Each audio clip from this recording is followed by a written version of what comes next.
আপনি নামাজি, আপনি মুসল্লি, আপনি হাজী সাহেব, তাহাজ্জুদ পড়তে পড়তে কপালে দাগ ফেলে দিছেন।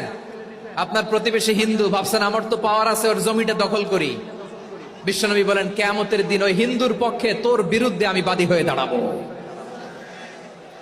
পৃথিবীর কোন ধর্মে এরকম স্টেটমেন্ট পাবেন? পাবেন? আপনি ভাবছেন আপনি নামাজ পড়লে হাজী সাহেব কপালে দাগ ফেলায় দিলে আপনি সেলসালায় জান্নাতে চলে যাবেন না? খবরদার।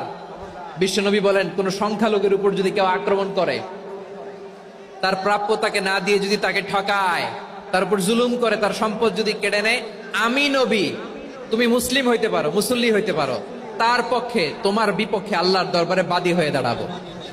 আচ্ছা লালমনিরহাটের ভাইরা, কথা বুঝতে পারলে আওয়াজ করে উত্তর দেন। বিশ্বনবী যদি কারো বিপক্ষে দাঁড়ায় কিয়ামতের দিন, আই রিপিট, আমি আবারও বলছি, বিশ্বনবী যদি কিয়ামতের দিন কারো বিপক্ষে দাঁড়ায়, ও তো সেলসালায়া জান্নাতি,